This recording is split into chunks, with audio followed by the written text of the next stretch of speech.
You're listening to the Full Court Press with your host, Drew Duncan. Don't you dare touch that dial.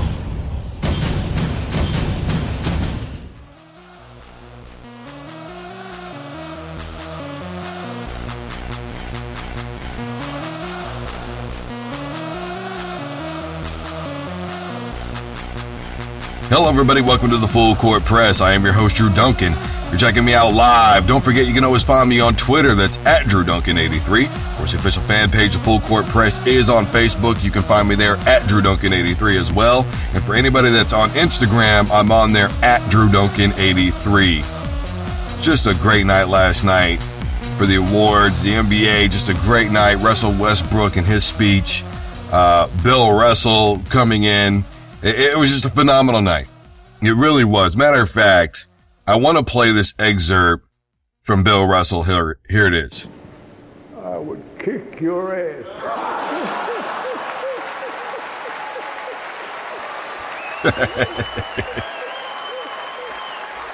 Bill Russell, one of the all-time greats, in my opinion. It's not even a discussion. One of the all-time greats. Look, I'm not going to sit here and begin to recant all the great Bill Russell moments. I'm not going to do it. But you know, one of the things that has been weighing on my mind, and the award show last night really to me was the motivation to talk about this. And I've been giving bits and pieces over the last couple of weeks. And I decided that the best option for me is to go ahead and just say how I really feel. And that is, I am sick and tired of the overrated talk. I'm tired of preseason polls.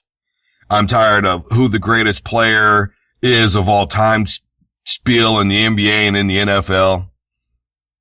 I'm really tired of it. And look, everybody's entitled to their opinion. And that's great. And ever since LeBron James has done this Mount Rushmore thing, everybody decides, oh, we're going to do the Mount Rushmore. It's just not how I roll. You know, when beginning with how I feel about this, you have to understand that to me, a lot of people's legacy will be the fact that they were the original to ever do it. The original. At what point does that not hold water anymore? Everybody's got to start somewhere. The NBA had to start somewhere. The NFL had to start somewhere. NCAA basketball had to start somewhere. You know, when Dr. James Naismith invented the game of basketball, it was wasn't it like a wooden hoop with a little hole in it, and every time you make a basket, they'd poke a broom through the hole to get the ball back out? Everything has got to start somewhere. Do you think Dr. James Naismith saw the game of basketball where it is today? But because they had to play that way, does that mean that Naismith's idea was overrated? Was Red Auerbach, the coach of the Boston Celtics, overrated? When did we start this whole everybody, everything, and everyone is overrated thing? Why can't we ever just appreciate greatness? Do you know that in the Triple Crown of sports, we're talking about the NBA, of course, basketball, guys to win an NCAA national championship, an Olympic gold medal, and an NBA pro title, that there are seven. 7 of these guys have done it. In a game that has a history that is better than 100 years old, only 7 guys can say it. Doesn't that speak volumes? What are we going to say next? That Oscar Robertson was overrated? You know, Bill Russell, when they won 11 titles in 13 years, yes, there was not a lot of competition for those guys. But he still did it, and he was the original dominant player in the game. Period. Ronda Rousey is somebody that has taken a lot of heat. She's been called overrated. People claim that Dana White and the UFC basically spoon-fed her opponents in order to keep their number one money maker, protected. That people she fought were handpicked. If everybody she fought was handpicked, how'd she lose a couple of fights? You want to know what Ronda Rousey's legacy to me is? Being the original. The first ever women's champion in the UFC. You see, that's her legacy to me. Not this other nonsense.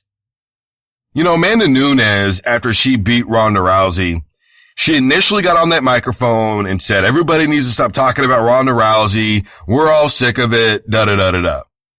Later on, Amanda Nunes recanted that statement. You understand? You know why Bill Russell and Michael Jordan and Kareem Abdul-Jabbar and Magic Johnson were all compared to each other?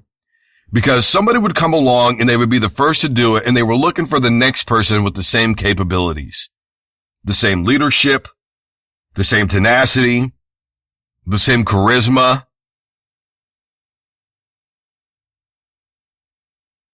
I mean, what's next? Are people going to say the late, great Muhammad Ali was overrated?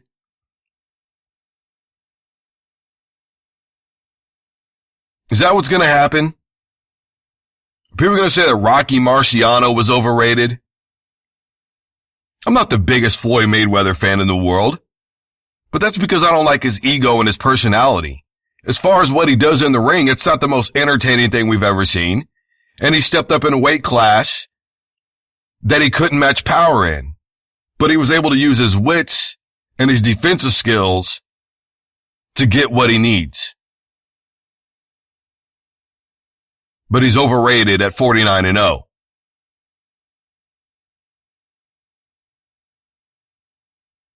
You want to know why LeBron James and Michael Jordan get compared to each other? Because they're both phenomenal players. Michael Jordan helped change the game of basketball. Pistol Pete helped change the game of basketball. You see, those guys brought kind of a street ball mentality to the NBA with their moves, the way they pass the ball. Isaiah Thomas, Muggsy Bogues, Pistol Pete Marinovich, White Chocolate Jason Williams. These are all guys who have all been compared to each other because they have a similar set of skills. Is one greater than the other? Sure, if you find them in the same period of time, we can maybe compare them to each other. But let's be honest. Michael Jordan and the Chicago Bulls are not that far removed from the game of basketball. Jordan didn't officially retire until what, 02, 03? That was his final year. He was in his 40s when he did it, a 40-year-old man. By the way, 40-year-old man, first ever 40-year-old to score more than 40 points in a game. People say Kobe Bryant's not in the discussion. 5 NBA rings. Kobe Bryant's not in a discussion.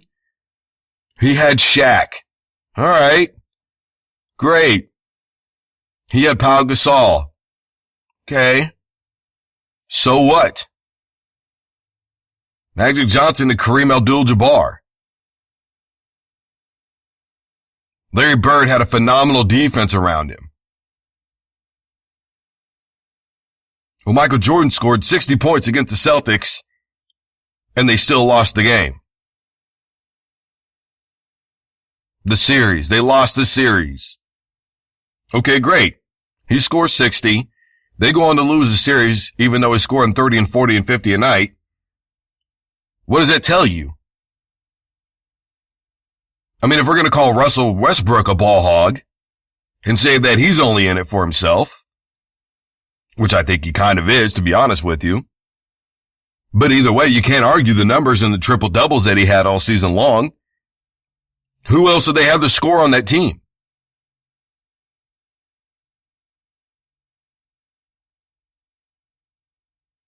You know, the real reality of it is when we're trying to draw these comparisons between the last great player and this great player, 9 times out of 10, it'll never work. And Michael Jordan himself said that when people were asking him about Magic Johnson after he won another title and he had beat Magic, and, you know, he said, yeah, I think it does maybe put me a cut above those guys, but, you know, he was the greatest player in the 80s.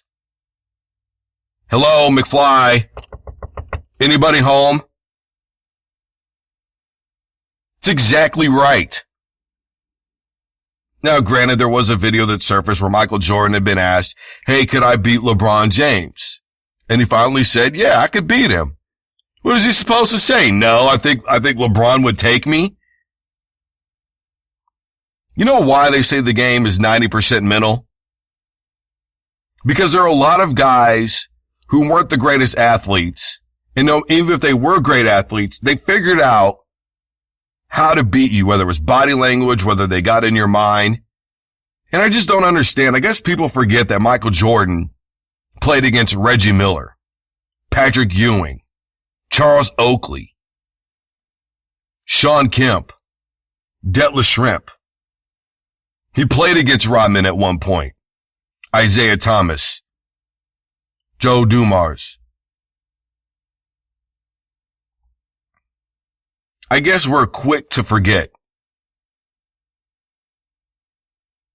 that he went through Shaquille O'Neal, Penny Hardaway, who before injuries was a damn good ball player. And when did we decide that everybody all of a sudden is a Hall of Famer? Why are we putting a 28-year-old Kevin Durant in the Hall of Fame already? Why are we doing this? Can somebody explain this logic to me?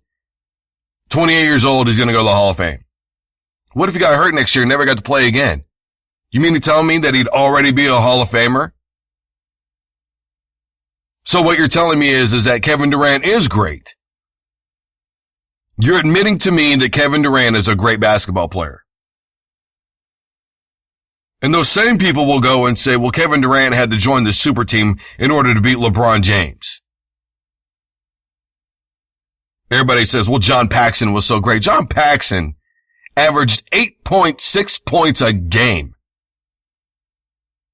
But he was money.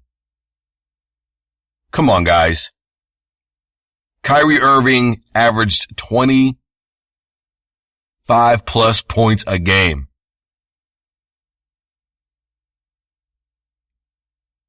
The point is that all of these debates are just subject to perception. Reality has a tendency to elude us when we get so overworked about these players, our teams, and it's okay to do that. But in the world of journalism, when I see people being sucked into these debates and arguments, I just start to think to myself, is this what you signed up for? Is to allow the comment section on Facebook and Instagram and Twitter to dictate how you feel emotionally going into the studio the next day?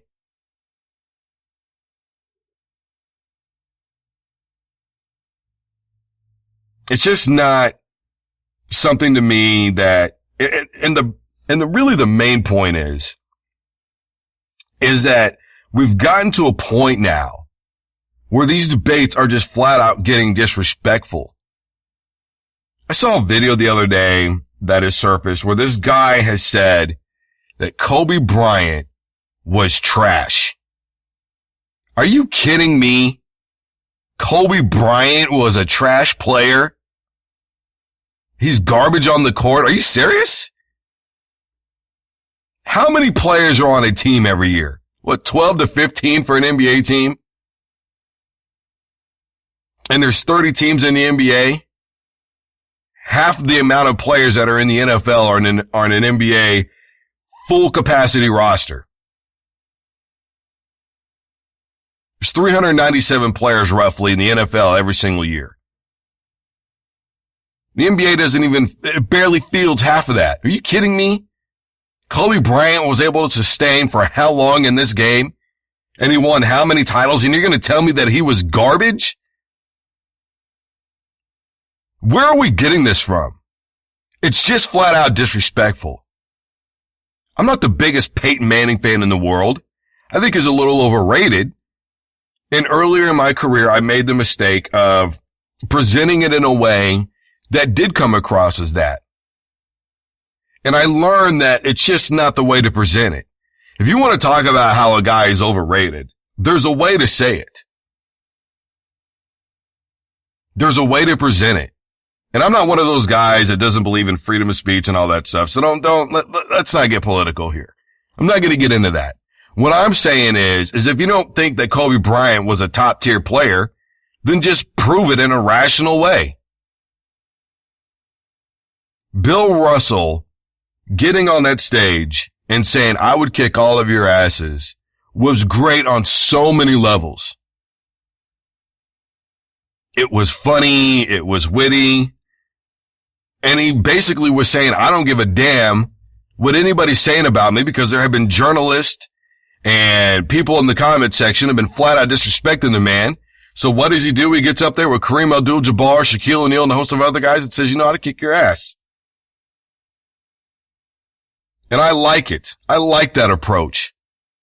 Because there are some players that it doesn't matter in any era where you're at. They would be great. Barry Sanders, I believe, is one of those guys.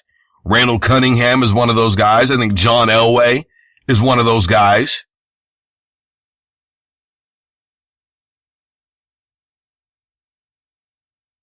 Tom Brady is probably one of those guys.